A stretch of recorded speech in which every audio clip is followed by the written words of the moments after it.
जय हिंद दोस्तों। आप सभी लोगों का बहुत बहुत स्वागत है। तो पॉलिटी का एक बहुत इंपॉर्टेंट चैप्टर है केंद्र राज्य संबंध, जिसे हम लोग कहते हैं सेंटर स्टेट रिलेशंस। ये वो टॉपिक है जहाँ से हर बार आपको सवाल देखने को मिलता है। थोड़े अच्छे क्वेश्चंस बनते हैं यहाँ से। और प्री ही नहीं, प्री के साथ साथ यूपी पीसीएस में मेंस में भी यहाँ से सवाल डायरेक्ट पूछ दिया जाता है। कभी कभी वो आपसे बोल देंगे कि जो विधायी संबंध है कानून बनाने का, जो दोनों ही केंद्र और राज्य का अधिकार है, उस पर कभी वो सवाल डायरेक्ट पूछ देंगे। तो कंटेंट को इस तरीके से आपके लिए तैयार किया गया है कि प्री में तो आपको इसका इसका फ़ायदा आपको मिलेगा ही, साथ ही साथ आप मेंस में भी यहाँ से पॉइंट को लिख सकते हैं। तो पहले हम लोग देखेंगे आज के वीडियो में लेजिस्लेटिव रिलेशंस, यानी कि जो विधायी संबंध है केंद्र और राज्य के बीच में। उसके बाद हम लोग प्रशासनिक और फाइनेंशियल जो है वित्त संबंध किस तरीके से वो भी देखेंगे। और कोई इंपॉर्टेंट कमिटीज़, उनके जो सुझाव हैं वो भी जो एग्ज़ाम में पूछा जाता है वो भी हम लोग देख लेंगे। तो 2-3 वीडियोस में काफ़ी कुछ आप लोगों को देखने सुनने को मिलेगा। अब आप लोग जब इस टॉपिक को रिवाइज करिएगा तो इससे जुड़ा हुआ जो कोई और भी कहीं पे पॉलिटी में कोई आर्टिकल है, अनुच्छेद है या कोई टॉपिक है, तो वहाँ भी आप लोग उसको भी रिवाइज करते चलिएगा। तो चीज़ों को जब आप जोड़ना शुरू करेंगे तो आपको ये समझ में आएगा कि थोड़ी बहुत चीज़ों को पढ़ के आप बहुत सारी चीज़ों को आपस में जोड़ सकते हैं। चलिए स्टार्ट करते हैं। तो आज का हमारा है लेजिस्लेटिव रिलेशंस, यानी कि जब कानून बनाने की बात आएगी तो केंद्र को कितना अधिकार है और राज्य सरकारों को कितना अधिकार है, उसके ऊपर आज अलग अलग अनुच्छेद के हिसाब से हम लोग बात करेंगे। तो सबसे पहला है मतलब इसको हम तीन हेडिंग में पढ़ेंगे। तो पहला हेडिंग है territorial extent of central and state legislation, मतलब केंद्रीय और राज्य विधान का क्षेत्रीय विस्तार। सिंपल मतलब ये है कि केंद्र सरकार कहाँ कहाँ कानून बना सकती है, कितने दूर में बना सकती है, और राज्य सरकारों को कितना अधिकार दिया गया है। तो इसमें सबसे पहले जो इम्पोर्टेंट आर्टिकल है, आर्टिकल आपको बहुत अच्छे से याद होना चाहिए ताकि आप प्री में भी अच्छा कर पाएँ और मेंस में भी। तो आर्टिकल 245 जो अनुच्छेद 245 है, वो ये बताता है, ये जो डायरेक्ट लाइन है इन लाइनों को खूब अच्छे से पढ़िएगा, कि extent of laws made by parliament and by the legislature of states, यानी संसद और राज्यों के विधानमंडलों द्वारा बनाए गए कानूनों का विस्तार। विस्तार नहीं, मतलब इसमें ये आपको ये बताता है आर्टिकल 245 कि क्या क्षेत्रीय सीमाएं हैं, क्या टेरिटोरियल लिमिट्स हैं केंद्र सरकार की और राज्य सरकारों की।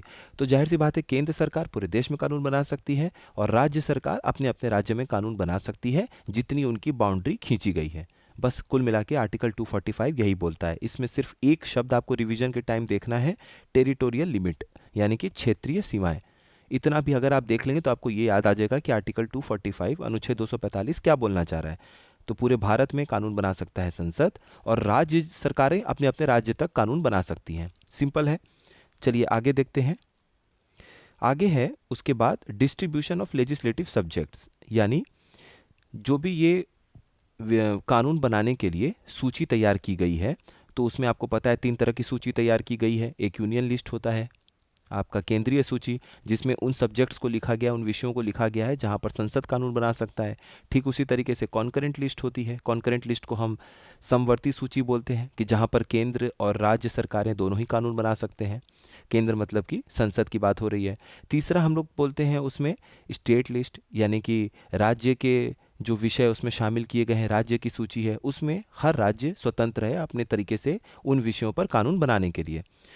तो जहाँ पर वो विषय हैं जो भारत में लगभग एक जैसे कानून बनने चाहिए, उनको शामिल किया गया है। अब डिफेंस की ज़रूरत है, पूरे भारत को डिफेंस की ज़रूरत है, तो उसको केंद्र में शामिल कर लिया गया।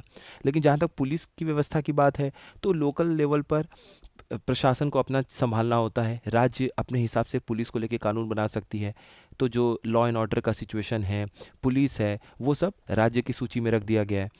तो यहाँ पे आपको किस तरीके से पढ़ना है, आर्टिकल 246 हमें बताता है, अनुच्छेद 246 हमें बताता है उन सब्जेक्ट मैटर्स के बारे में, उन विषय वस्तुओं के बारे में, उन विषयों के बारे में जो राज्य अपने बना सकता है कानून उनके ऊपर, और केंद्र मतलब यानी संसद अपने तरीके से कानून बना सकता है। तो इसमें सबसे पहला क्या है, सबसे पहला है लिस्ट 1 उठा लीजिए। देखिए 7th शेड्यूल, जो शेड्यूल अलग से शेड्यूल बनाए गए हैं हमारे संसद, हमारे संविधान में, उसमें 3 लिस्ट बनाया गया है 7th शेड्यूल के तहत। तो पहला लिस्ट ये बोलता है कि ये यूनियन लिस्ट है, यानी कि संघ की सूची है। इसमें उन विषयों को शामिल किया गया है जिसमें संसद कानून बना सकता है। जब शुरुआत में संविधान को लिखा गया था, तब 97 सब्जेक्ट्स यानी कि 97 सब्जेक्ट्स या 97 विषय उस लिस्ट में, उस सूची में शामिल थे। अब आप देखेंगे तो लगभग ये 100 विषय हो चुके हैं, यानी कि 100 सब्जेक्ट्स उसमें हो चुके हैं। कभी कभी फैक्चुअल ये क्वेश्चन ये स्टेटमेंट दे दिया जाता है एग्जाम में, तो उसको ध्यान रखिएगा। तो यहाँ पर संसद के पास पूरा का पूरा अपना एक अधिकार है कि वो केंद्र की सूची में कानून बना सकता है।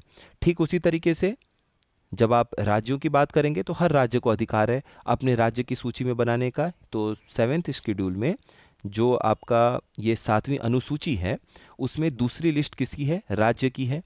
फिलहाल 61 सब्जेक्ट हैं, इसमें 61 विषय शामिल हैं। शुरुआत में 66 थे। तो जो 5 विषय ट्रांसफ़र किए गए हैं, आप लोग कमेंट बॉक्स में ज़रूर बताइएगा कि वो कौन से ऐसे 5 राज्यों के सूची में विषय थे जिन्हें वहाँ से हटा के समवर्ती सूची यानी कि कॉन्करेंट लिस्ट में ट्रांसफ़र कर दिया गया। कौन से संविधान संशोधन अधिनियम के तहत किया गया, वो 42वां था कि 38वां था कि 44 था, ये लिखिएगा। और वो 5 सब्जेक्ट कौन से हैं, जब आप ढूंढेंगे तो आपको खुद से भी याद हो जाएगा। एग्जाम में कभी कभी पूछ देते हैं ये लोग। उसके बाद तीसरा अगर आप ध्यान देंगे तो कॉन्करेंट लिस्ट हम बोलते हैं, जिसे समवर्ती सूची बोलते हैं। ठीक है, ये तीसरी सूची है और इसमें केंद्र और राज्य दोनों ही सरकारें कानून बना सकती हैं।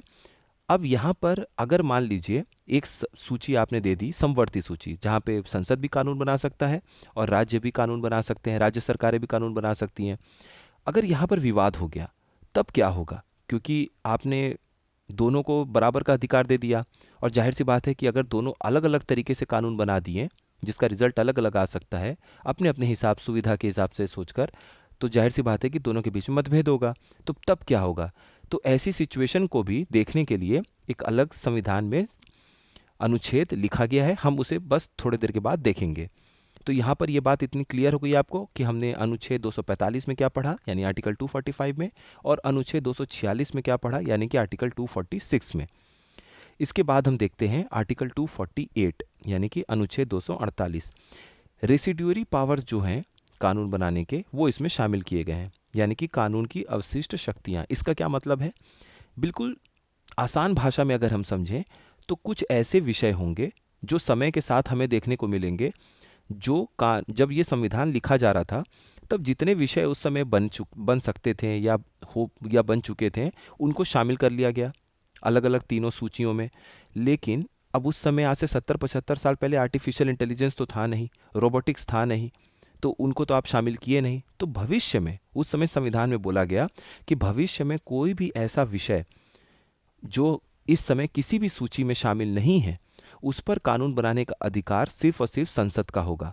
ऐसा इसलिए बोला गया क्योंकि ये मान के चल रहे थे सब लोग कि अब जो भी नया विषय भविष्य में देखने को मिलेगा वो पूरे भारत को उससे अफेक्ट करेगा, यानी उसका असर पूरे भारत में देखने को मिलेगा। इसीलिए उस तरह के विषय पे कानून भी एक जैसा पूरे देश में बनना चाहिए क्योंकि सबको असर कर रहा है।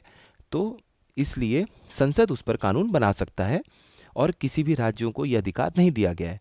हमारे यहाँ इस तरह की व्यवस्था थी क्योंकि भारत को एक सेंट्रल लेवल पर, केंद्रीय स्तर पे मजबूत होना बहुत ज़रूरी था, क्योंकि उस समय जो विभाजनकारी शक्तियाँ थी, विभाजनकारी जो माहौल था वो बहुत ज़्यादा था। देश आज़ादी के समय अपना देश वैसे भी 2 हिस्से में, 3 हिस्से में टूट चुका था, ईस्ट पाकिस्तान, वेस्ट पाकिस्तान जो उस समय था, और भारत अपना।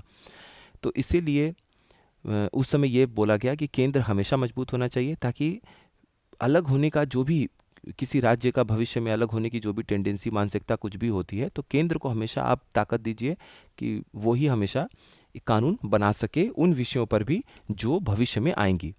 तो इंफॉर्मेशन टेक्नोलॉजी है, आईटी है, ये बाद में डेवलप हुई। सन 1990-2000 के बाद इस पर कानून आया तो वो पूरे भारत पे असर किया। तो इसीलिए इसको सोचकर ये बनाया गया है और ये हमने कनाडा से लिया हुआ है इस थ्योरी को। तो कभी भी ये रेसिड्यूरी पावर, ये जो अवशिष्ट शक्तियाँ हैं, इस पर कानून बनाने का अधिकार पे अगर आपसे पूछा जाए कि ये हमने किस देश से ये कॉन्सेप्ट को लिया है, तो ये हम कनाडा से लेते हैं। क्योंकि यूएसए में जो राज्य हैं वो अपने आप में बहुत मजबूत हैं, वो अपना अपना अलग अलग विषय वस्तु देख लेते हैं। तो यही इसमें कुल मिला के बात है। आगे देखते हैं आर्टिकल 254 यानी अनुच्छेद 254। ये अब वो आर्टिकल है जो मैंने आप लोगों को ऊपर आर्टिकल 246 के तहत ये बताया था कि समवर्ती सूची में अगर राज्य यानी कि राज्य सरकारें और संसद दोनों ही कानून बना देते हैं तो किसका कानून मान्य होगा अगर दोनों के बीच में मतभेद हमें देखने को मिल रहा है। तब इसका आंसर आपको 246 का 254 में देखने को मिलेगा। आर्टिकल 254 में ये बोला गया है कि अगर राज्य के विधानमंडल, मान लीजिए जैसे कि कोई भी विषय है उस पर राज्य विधानमंडल अलग बना रहे हैं कानून, और केंद्र का कानून मतलब कि संसद का कानून अलग बना हुआ है, तब कैसे मान्य होगा? तब उसमें यह बोला गया कि केंद्र का जो बनाया हुआ कानून है वही मान्य होगा राज्य सरकारों के बनाए गए कानून के ऊपर। लेकिन अब हमें मौका देना पड़ेगा राज्य सरकारों को भी। मान लीजिए पूरे देश में कोई कोई कानून बनाया गया और वो पूरे देश में मान्य है, लेकिन दो राज्यों को मान्य नहीं है। दो राज्य ऐसे खड़े हो गए कि हमें अपने हिसाब से उस समवर्ती सूची कॉन्करेंट लिस्ट के उस सब्जेक्ट पे, विषय पे कानून बनाने दीजिए। आपके बनाए हुए कानून से हमारे राज्य में फ़ायदा नहीं हो रहा है या हित नहीं होगा, नुकसान होगा। तब ऐसे सिचुएशन में क्या होगा? तब ऐसे सिचुएशन में ये होगा कि समवर्ती सूची में अगर राज्य और केंद्र दोनों का कानून है तो राज्य के कानून को देखिए स्वीकृति के लिए गवर्नर के पास भेजा जाता है। बिल को, जो वहाँ की विधानमंडल है, स्टेट लेजिस्लेचर है, अगर उसने कोई बिल पारित किया तो गवर्नर के पास उसे भेजा जाता है स्वीकृति के लिए कि आप इसमें येस नो करिए। गवर्नर उसके बाद उस बिल को संरक्षित कर सकते हैं, मतलब रिजर्व कर सकते हैं। ठीक है, रिजर्व कर सकते हैं किसके पास? राष्ट्रपति के पास। तो वो राष्ट्रपति को भेज देंगे कि देखिए ये बिल है, आप इसको देख लीजिए, क्या करना है इस पर। तो अगर राष्ट्रपति अपनी मंजूरी दे देते हैं कि ठीक है, अगर राज्य कानून बना रहा है समवर्ती सूची में, कॉन्करेंट लिस्ट में, तो उसके कानून को आप मान्यता दे दीजिए क्योंकि उनके राज्य के लिए ज़्यादा ज़रूरी है। तब केंद्र का यानी कि संसद के द्वारा बनाए गए कानून के ऊपर प्रभावशाली होगा राज्य का कानून। अब राष्ट्रपति खुद से तो निर्णय लेंगे नहीं, क्योंकि वो 44वें संशोधन अधिनियम 1978 में भी लिखा हुआ है कि जो काउंसिल ऑफ मिनिस्टर्स है, मंत्रिपरिषद का समूह है जिसको हेड करते हैं, हेडेड बाय प्राइम मिनिस्टर, तो उनका जो सलाह होगा उसी पे राष्ट्रपति को काम करना है। तो राष्ट्रपति की मंजूरी मिलने का मतलब ये है कि एक तरीके से केंद्र सरकार की मंजूरी आपको मिल चुकी है। तो केंद्र सरकार ने ही कभी पहल की संसद में कानून बनाने की, केंद्र सरकार आज आपको मंजूरी दे रही है, तो राष्ट्रपति की तरफ से अगर मंजूरी मिल जाती है तब फिर राज्य सरकार का जो वो कानून है वो मान्य हो जाएगा केंद्र के ऊपर। यानी राज्य सरकार का जो बनाया हुआ कानून है वो केंद्र सरकार के कानून या फिर संसद के द्वारा बनाए गए कानून पर लागू हो जाए, उसके ऊपर हावी हो जाएगा या फिर उसके ऊपर मान्य हो जाएगा। किस पर? जब कॉन्करेंट लिस्ट समवर्ती सूची में राज्य सरकार कानून बनाएगा। सिंपल है, यही बात यहाँ पर लिखा हुआ है। समवर्ती सूची में शामिल किसी विषय पर केंद्रीय कानून और राज्य कानून के बीच टकराव की स्थिति में केंद्रीय कानून को राज्य कानून पर प्राथमिकता दी जाती है। और जो अपवाद वाला सिचुएशन है जो अभी हम लोगों ने समझा वो यही है कि यदि राज्य का कानून राष्ट्रपति के विचार के लिए आरक्षित किया जाता है, यानी कि state law has been reserved for the consideration of the president, और राष्ट्रपति जी की सहमति मिल जाती है, तब समवर्ती सूची यानी कि कॉन्करेंट लिस्ट में बना राज्य का कानून केंद्र के कानून पर हावी हो जाता है या उसके ऊपर लागू हो जाता है। ये कुल मिला के बात है जो हम लोग अभी समझे हैं। अब तीसरा केस देखते हैं। तीसरा केस वो है, ऐसे मामले हैं जब संसद जो है वो राज्य के विषय सूची में कानून बना सकता है। अब हम वो केस समझेंगे जहां पर वो डायरेक्ट कानून बना सकते हैं। मेंस में क्वेश्चन कभी कभी क्यों इतने पे भी आता है, तो आप लोग इंट्रोडक्शन और कंक्लूजन अगर अपने तरीके से लिख सकते हैं तो बीच का पॉइंट आपको मिल जाएगा। सबसे पहला है आर्टिकल 249 यानी कि अनुच्छेद 249। इसमें यह बोला गया है कि अगर राज्यसभा को कभी भी ये लगे कि देश हित में बहुत ज़रूरी है राज्य के सूची में कानून बनाने का, जैसे मान लीजिए अपनी आने वाले समय में पुलिस को बहुत मॉडर्नाइज करना है, बहुत आधुनिक बनाना है, और केंद्र के पास एक बहुत अच्छा कानून है, लेकिन चूंकि ये राज्य का मैटर है, पुलिस व्यवस्था, पुलिस और लॉ एंड ऑर्डर, तो वो कुछ कर नहीं सकते हैं। तो ऐसे में अगर राष्ट्र हित में ये जरूरी है कि राज्यों की सूची में शामिल पुलिस विषय पर कानून बनाया जाए ताकि पुलिस को मॉडर्नाइज किया जाए और आधुनिक किया जाए, तब राज्यसभा, सबसे पहले राज्यसभा पहल करेगी, अपने राज्यसभा से 2/3 मेजॉरिटी से, 2/3 बहुमत से एक रिजोल्यूशन पास करेगी, यानी कि एक प्रस्ताव पारित करेगी, और फिर लोकसभा से वो पारित हो जाएगा राज्यसभा के बाद। तब फिर संसद को ये ताकत मिल जाएगी कि अब आप पुलिस विषय पर, जो कि राज्य के सूची में शामिल है, स्टेट लिस्ट में शामिल है, आप उस पर कानून बनाइए, अब आपको कोई रोकने वाला नहीं है। अब सवाल ये उठता है कि अगर केंद्र ने कानून बना दिया तो वो कानून कब तक लागू होगा? तो प्रस्ताव 1 वर्ष तक लागू रहता है, यानी कि वो जो रिजोल्यूशन राज्यसभा ने पास किया था उसका असर 1 साल तक देखने को मिलता है, और हर साल ये नवीनीकृत यानी कि उसको रिन्यू किया जा सकता है। तो अगर मान लीजिए 2024 जनवरी से 2024 दिसंबर तक के लिए वो कानून संसद ने बना दिया था पुलिस के ऊपर आधुनिक आधुनिक बनाने के लिए, तो फिर अगले साल 1 जनवरी 2025 से दिसंबर 2025 तक लागू करने के लिए राज्यसभा को फिर से 2/3 बहुमत के साथ उस रिजोल्यूशन को यानी उस प्रस्ताव को पारित करना पड़ेगा। तो हर साल इनको रिन्यू करना पड़ता है ताकि मंजूरी मिलते रहे। ऐसा नहीं है कि एक बार बन गया तो हमेशा के लिए लागू ही होगा, इस बात का आपको ध्यान रखना है। लेकिन इस प्रावधान के तहत बनाए गए कानून प्रस्ताव के लागू होने के 6 महीने के बाद प्रभावी नहीं होंगे। ठीक है।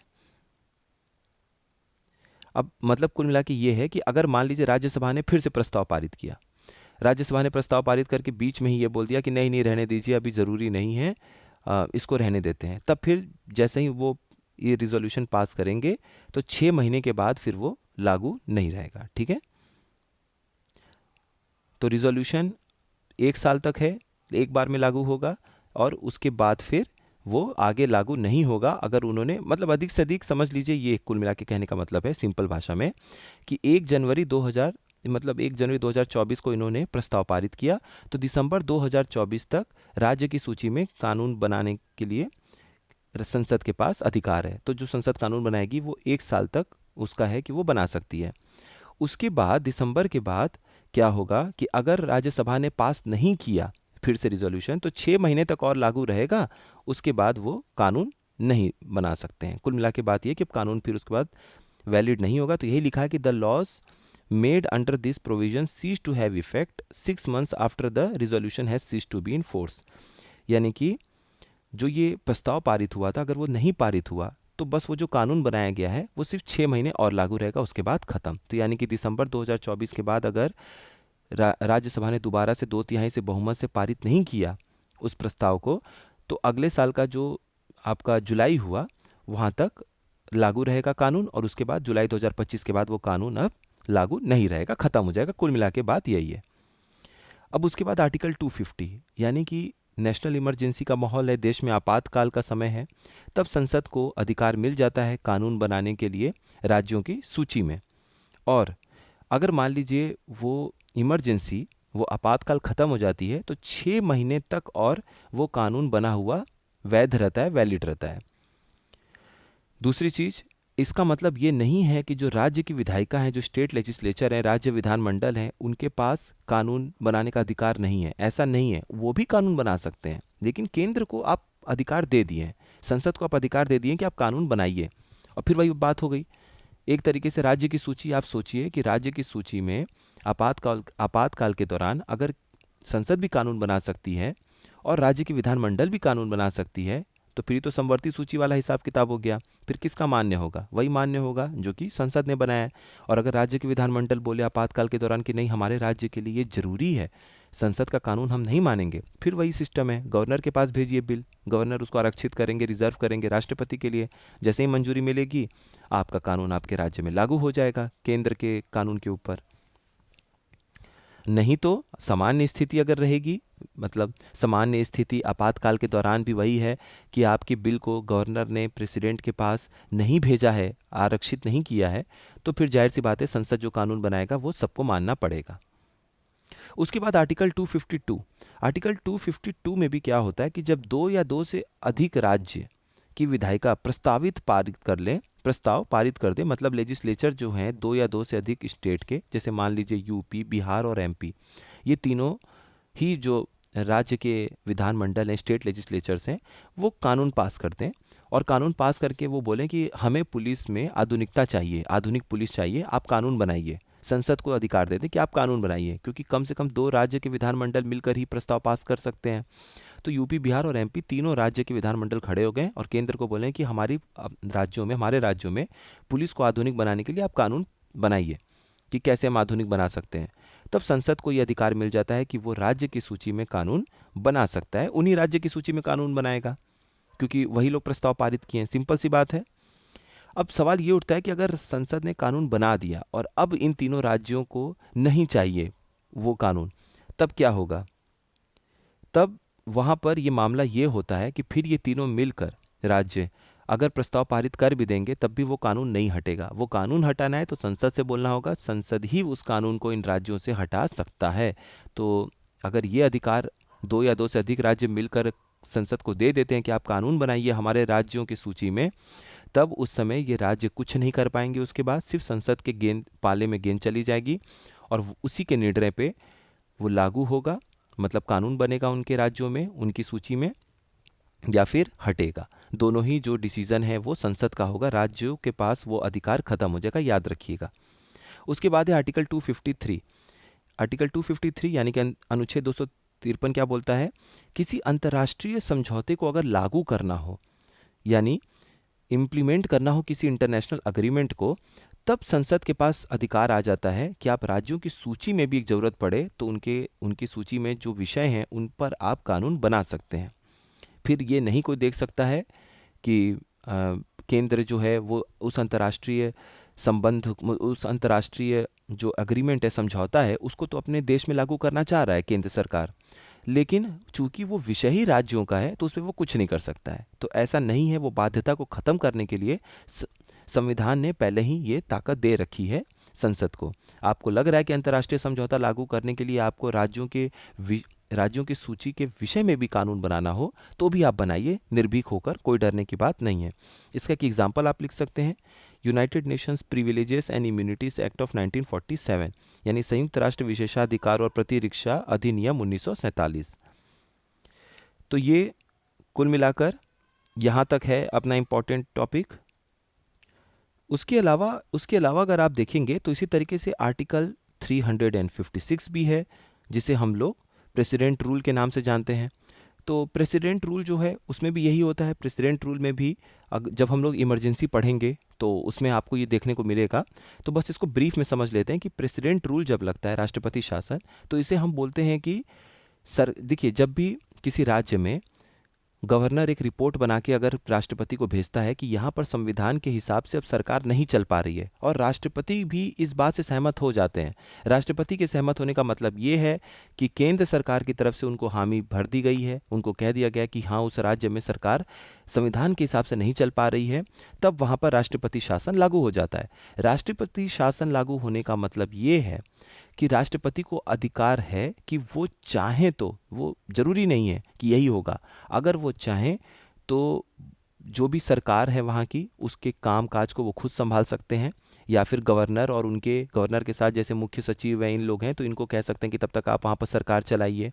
ठीक है, तो ये जरूरी नहीं है कि वहाँ पे सरकार गिर ही जाएगी, सरकार गिराई जा सकती है। मतलब उन सरकार नहीं है तो सरकार के नाम पे फिर गवर्नर और जो बाकी अधिकारी हैं, मुख्य सचिव हैं, ये लोग अपना सरकार चला सकते हैं।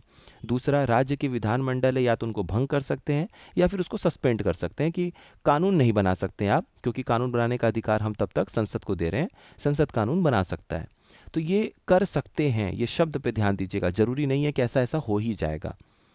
तो आर्टिकल 356 जो इमरजेंसी वाला प्रावधान है, जब इसे हम पढ़ेंगे तब भी आपको और ज़्यादा यहाँ पे क्लैरिटी हो जाएगी, तो इसको भी देख लीजिएगा, ये भी एक टॉपिक है। तो इतना है कुल मिला के हमारा, आज हम लोगों ने चीज़ों को देख लिया है, इसको आप लोग अच्छे से पढ़िएगा। फाइनेंशियल रिलेशन अगला हम लोग पढ़ेंगे, केंद्र और राज्य के बीच में जो वित्तीय संबंध है वहाँ से भी सवाल पूछे जाते हैं, और कुछ इंपॉर्टेंट कमिटीज़ वगैरह भी बने हुए हैं इनके संबंधों के ऊपर, तो वहाँ से भी सवाल पूछ दिया जाता है, तो वो भी हम लोग देख लेंगे। और उसके बाद फिर करंट अफेयर्स और हिस्ट्री भी काफ़ी कुछ उसमें क्वेश्चंस देखना है, तो आप लोगों को क्लैरिटी मिल जाएगी। ठीक है, तो आप लोग अच्छे से पढ़ते रहिए। आप सभी लोग का बहुत बहुत धन्यवाद।